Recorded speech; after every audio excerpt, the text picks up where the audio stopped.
Where do you broadcast from? Here comes another question. Where do we get a hold of your podcast? Well, my website is jbushow.com. Stands for Josh Bernstein Uncensored.com. I am one of the most censored people in this country. I have been thrown off of every single platform, every single one, including some of the ones on the right, because I have exposed judges, intel officials, politicians in both parties, the CCP, Fauci, NIH, the list is endless. And so what happened to me, if you want to know exactly what happened, in around 2020, I got into it with Ilhan Omar, or Ilhan Noor Saeed Elmi. That's her real name. And yes, she did marry her brother. I've seen the marriage certificate. I don't know if it was for any other reason. I don't think it was incestual. It was probably just for immigration purposes or what have you. So James O'Keefe, who I've also interviewed, who I know, he did a full exposition at that time on the what I call Little Mogadishu, which is the St. Paul, Minneapolis area of Minneapolis, Minnesota. And at that time, they were doing ballot harvesting, and the chief of staff for her campaign was involved in it. And basically, I exposed who she is, where she came from, the original, I guess, the official narrative on her was that she escaped war-torn Somalia to come to America for a better life, right? That's what the media, or the prostitutes, as I like to call them, that's what they would talk about. But the reality was that she was war-torn Somalia.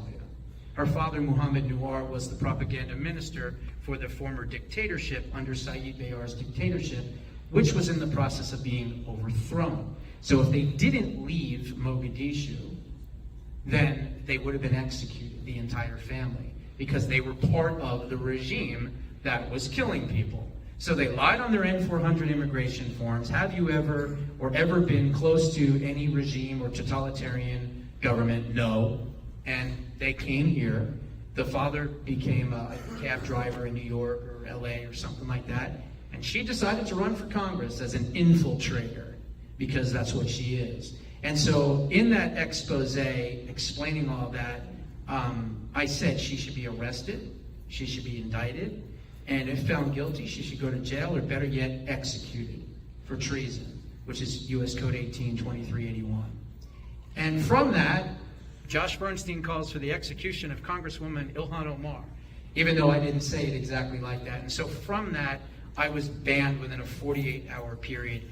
You got to understand, I had millions upon millions of followers and viewers. I was on the trajectory of someone like a Charlie Kirk, or even, maybe even a Joe Rogan, who knows, probably not that big, but I was on the good trajectory. I had an Amazon Prime show. My old episodes, believe it or not, are still up there from 2018. I had a Roku TV show. I was all over social media, everywhere. And within a 48-hour period, boom, gone. I was ghosted completely. I even had Geraldo Rivera coming after me, telling the FBI that I should be arrested and all this other crazy stuff. And so from that, I found myself basically starting over after 6-7 years, down to nothing. So I started my website, jbushow.com, Josh Bernstein Uncensored.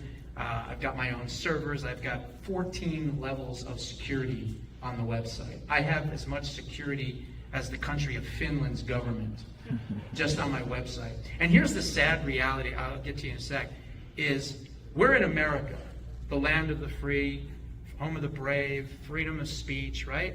You know what I need to do in order to speak freely in this country? I have to rely on security 24 hours a day, 7 days a week, 365 in foreign countries, just for me to be able to speak, because of the things that I've covered and exposed, and the death threats that I've had and everything else. So I keep fighting, never gonna shut up, gonna keep doing it.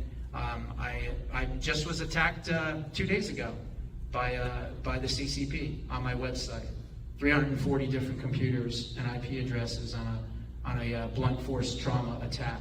But the good news is that with all the security that I have, Once they get past level 3, I have an automatic tripwire that shuts down the entire servers and protects everybody's data. And then my team cleans it up and puts it back up a couple hours later. But that's my reality, that's my life. What was your question, ma'am? What are you doing to educate the people about how important it is to be involved with their LDs and the PCs in their local community? Preserving Liberty, the title, Bold and Brave Solutions to Save America and Create Permanent Freedom. There's no bullshit in the title. It says exactly what it does.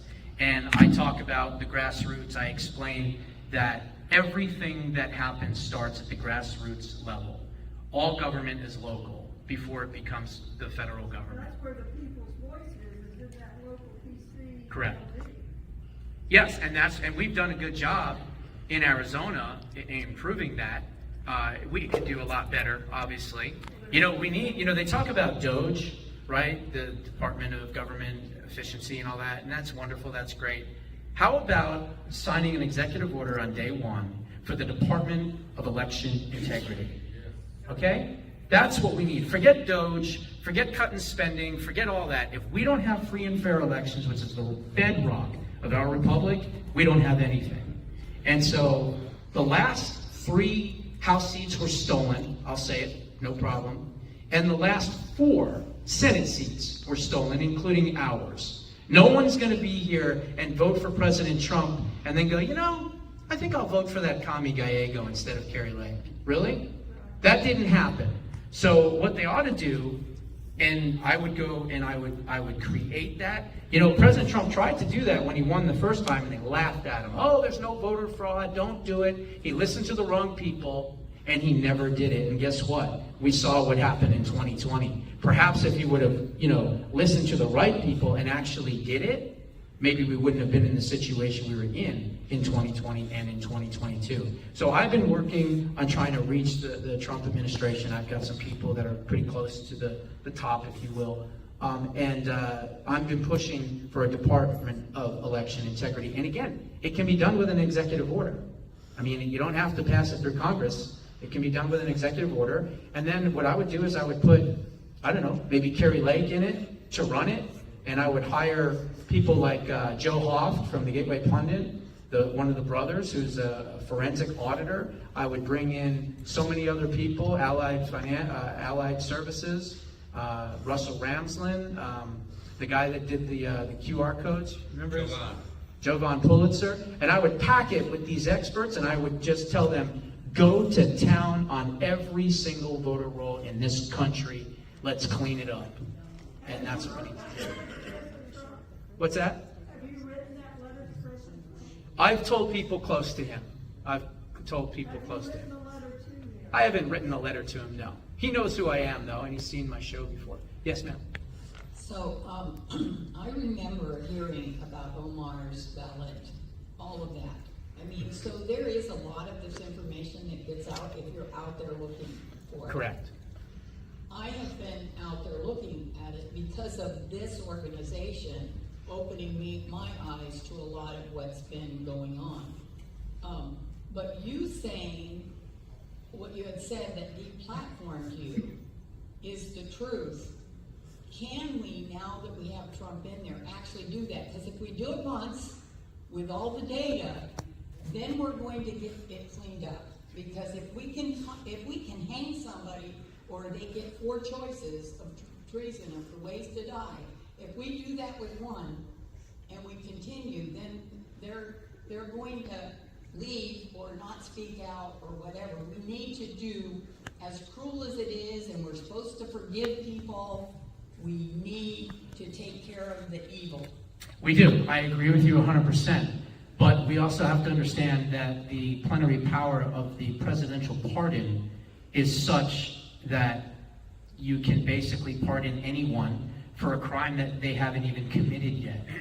So if Hunter Biden commits a crime on December 2nd, 2024, or in the future, then he can be held accountable. But the fact that Joe Biden said from whenever it was, I think it was January 1st of 2014 to December 2nd or 1st of 2024, whatever he's done in that time frame cannot be prosecuted. But the reality is that once you get a pardon, you can't use the Fifth Amendment anymore. So Hunter Biden has such a hard time doing the right thing because he's so sucked into that environment of drugs. He will repeat after. More than likely.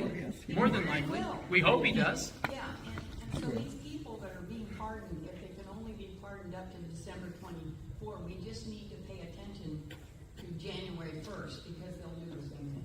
Yeah, that's a good point. Clean them up, Yeah, yeah. drain the swamp. Not just drain the swamp, but fill it in with concrete Right. so it can't come back. I talk about that in the book. My title, chapter 4, is Dismantling Washington, D.C. I literally talk about shutting it down and making the Congress members go back to their home districts. Go ahead, you had a question? Sure. I have one point. I mean, you need to really, if it's treason, treat it like a treason. The news reporting it, they should all be taken down.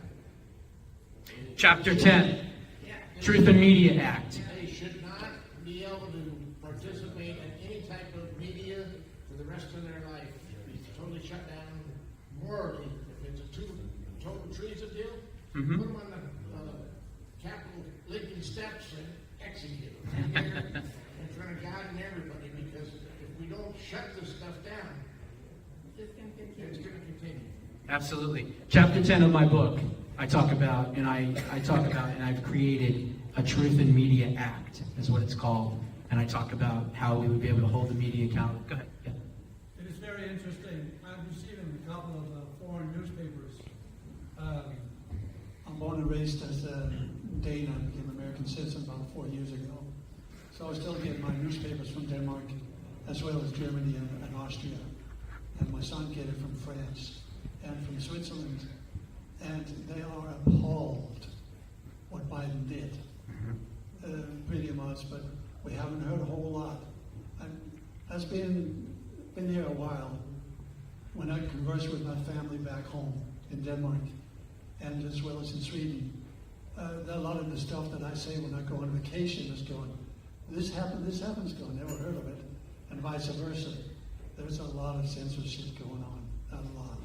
Oh, absolutely. I mean, there's no question about it. I mean, Australia was founded as a penal colony, and it's turned into one again, sadly. I've done a lot of Australian television, and, all the people that I talk to that are conservatives, that are just drowning in government and globalism in Australia. It's crazy, it's sad, and it's happening all over the place. But there's also a lot of good, positive things, too. I mean, nationalism and populism is growing, not just here in the United States of America, but I mean, it's possible that Nigel Farage could maybe take over in the UK. You could have Le Pen take over once the government has basically fallen. In France, you've got the guy, I can't think of his name, in Austria. You remember his name? The leader. And then you have the gentleman in El Salvador has also cleaned up El Salvador in Central America. And you've got Malay in Argentina. So there are a lot of people and leaders that are definitely populists and nationalists. And people call us, white nationalists. Okay, fine, I'm white. Can't do anything about that. And yeah, I'm a nationalist because I believe in what's best for my country, as anyone should in another country. If you're in Denmark, you should be a nationalist for Denmark before Uruguay or America or whatever. And so it's not a dirty word, you know what I mean? Nationalism, populism is the best thing for everything. We don't want globalism. Why would we want globalism? Globalism is evil in every single sense. So, anybody else? What do you think would happen if we call ourselves a republic instead of a democracy? It's funny you say that because I actually interviewed Alan Dershowitz and corrected him on my show when he used the word democracy. I said, with all due respect, Mr. Dershowitz, we live in a constitutional republic, and he agreed. And I said, the reason that they like to call it a democracy is because in a democracy you have mob rule. You don't have individual rights. In a constitutional republic, you do have individual rights. So perhaps they're saying that because they want us to think that we actually don't have individual rights, so that if they ever get into a point of power where they take away those individual rights, well, you never had them to begin with, because you're what? You're in a democracy. You see, language is very, very powerful. And if you want to know we're a republic, just recite the Pledge of Allegiance and stop at the part where it says, "And to the republic for which it stands," which is also in the book as well. And remember, the word democracy does not exist in the Constitution, not even once. Anybody else? Well, so why don't we do this? Yeah. We'll end, and they can talk to you as you're signing books. Yeah, we can do that. That's perfect. Yeah.